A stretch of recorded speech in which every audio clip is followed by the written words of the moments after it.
Olá, bem-vindos à monitoria de Química. Meu nome é Laísa e hoje eu vou resolver a questão 6. A questão 6 diz o seguinte: uma mistura de 2-metilbutano e cloro é irradiada com luz solar. Há a formação de HCl e de uma mistura de compostos de fórmula molecular C5H11Cl. Escreva as fórmulas estruturais e os nomes dos possíveis compostos formados. Bom, então, primeiramente, essa reação aqui vai formar HCl e compostos que são haletos orgânicos isômeros, ou seja, possuem a mesma fórmula molecular, porém fórmulas estruturais diferentes. Aqui a gente pode ver que a gente tem dois cloros, né, Cl2. Um desses cloros vai sair para formar o HCl, e esse H, o hidrogênio, vai sair desse composto aqui. O outro cloro vai substituir o H que vai sair daqui. Então, a gente pode substituir um cloro nesse carbono, nesse carbono, nesse carbono ou nesse carbono, que é a nossa cadeia principal. Então, a princípio, a gente teria a formação de 4 isômeros diferentes. Vamos fazer o primeiro substituindo um hidrogênio desse carbono pelo cloro. Eu já comecei aqui. Aqui eram 3 hidrogênios, eu tirei um para formar o HCl e substituí por um cloro. Ficou assim: H2Cl, CH2, CH, CH3, CH3. Vamos dar o nome desse composto então. Esse seria nosso carbono 1, 2, 3 e o 4. O nome desse composto ficaria 3-metil, porque no carbono 3 a gente tem um grupo substituinte metil. 3-metil. 1 cloro. E como ele tem 4 carbonos na sua cadeia principal, butano. Vamos então para o próximo. Vamos substituir agora, então, um hidrogênio desse carbono aqui por um cloro. Vamos lá. Vou colocar um hidrogênio, substituir o outro por um cloro.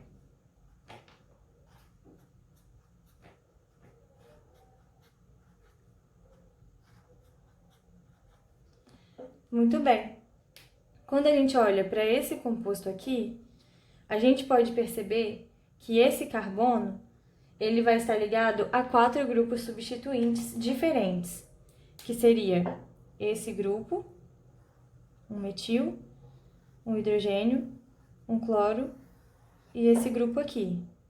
São 4 grupos substituintes diferentes. Logo, esse carbono ele recebe o nome de carbono assimétrico ou carbono quiral. O carbono assimétrico ou carbono quiral, além dele ter esses outros isômeros que a gente está achando aqui, ele também vai ter uma isometria óptica. O que isso quer dizer? Se a gente colocar ele, de frente ao espelho, ele vai gerar o mesmo composto, porém com uma conformação diferente. Ficaria o seguinte: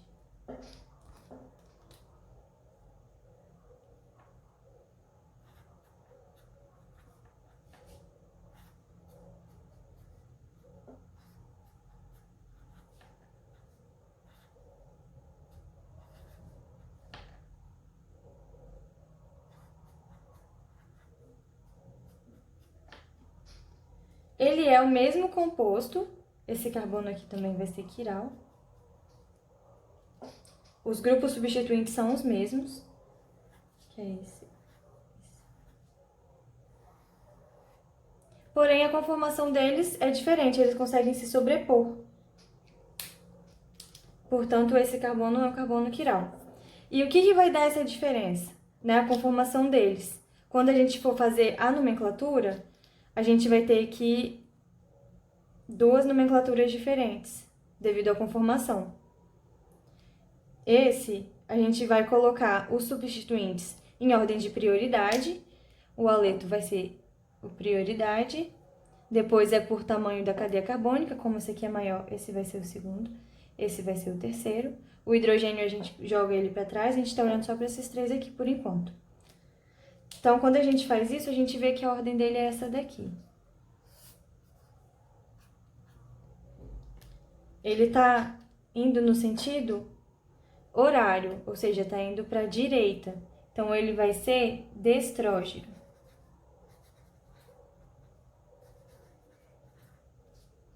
Esse daqui, vamos lá. O aleto, né, substituinte vai ser prioridade, depois esse, depois esse.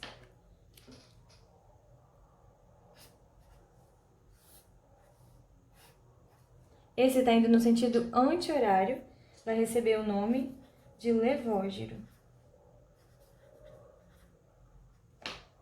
Então, quando a gente for dar a nomenclatura do composto, a gente tem que falar se ele é destrógeno ou levógiro.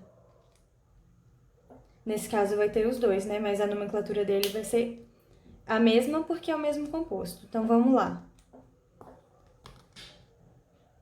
O nome desse composto aqui ficaria... Vamos primeiro numerar os carbonos. Carbono 1, 2, 3, 4. 2Cl. Ficaria, então,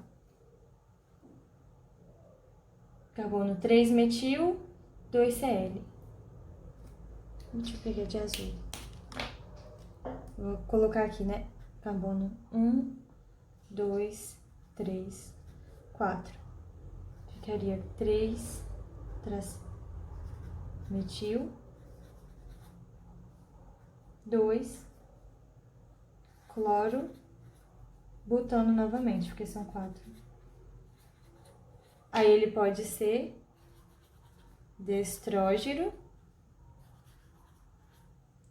ou levógeno.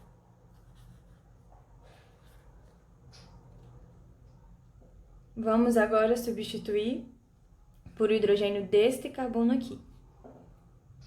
Ficaria o seguinte.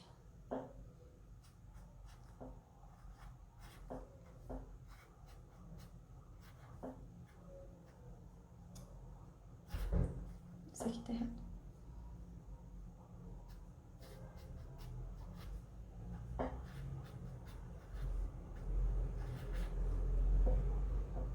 Cl. Substituir esse H aqui pelo Cl. O nome desse daqui, então, esse aqui a gente vai começar a contar os carbonos desse, porque os grupos substituintes têm que ficar mais próximo do carbono do primeiro carbono. Então, a gente começa a contar por aqui.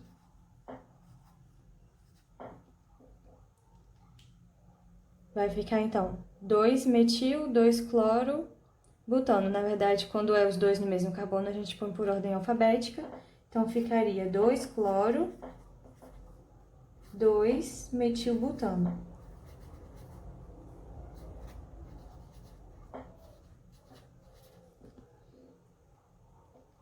Agora, falta substituir nesse carbono aqui.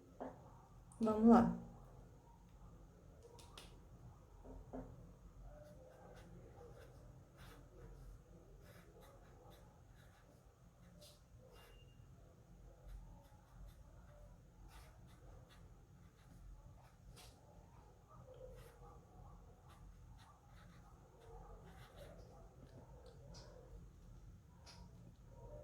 Agora, quando a gente olha novamente para esse composto aqui, ele também vai estar ligado a 4 grupos substituintes diferentes. Esse carbono daqui. Vamos lá. Vamos circular os grupos substituintes. O hidrogênio, esse e esse. Nesse caso, vai ser a mesma coisa desse. Não vou fazer de novo o espelho, mas imagina que tem um espelho aqui que vai gerar o mesmo composto, porém com uma conformação diferente. Então, ele pode ser destrógeno ou levógeno. Vamos dar o nome dele, então. Esse aqui vai ser o nosso o nosso primeiro carbono. Sempre lembrar de identificar qual é o carbono quiral. 1, 2. Esse aqui, então, seria o 2 metil, 1 clorobutano. E ele, como ele tem um carbono quiral, ele pode ser destrógeno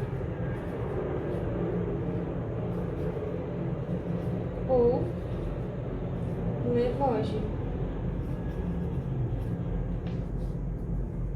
Esse nome aqui tudo. Então, vamos ver quantos compostos a gente formou, quantos isômeros diferentes. 1, 2, 3, 4, 5, 6.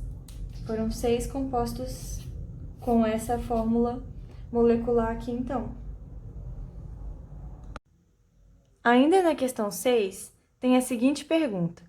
Indique qual o composto formado em maior quantidade e explique o porquê. Bom, o composto que vai ser formado em maior quantidade vai ser esse daqui, o 2-cloro-2-metilbutano. Por quê? Bom, porque quando a gente olha para esse composto aqui, esse carbono, ele é um carbono terciário, porque ele está ligado a 3 carbonos, 3 outros carbonos. No decorrer dessa reação, vai formar um radical T-pentil, né, que é quando esse hidrogênio sai, e antes do cloro substituir ele aqui, então vai formar um radical T-pentil, e esse radical vai sofrer efeito indutivo positivo de 2 grupos metis e desse grupo etil aqui, e isso vai estabilizar esse carbono. Logo, esse composto, onde o cloro vai substituir esse hidrogênio aqui, vai ser produzido em maior quantidade devido à sua estabilidade.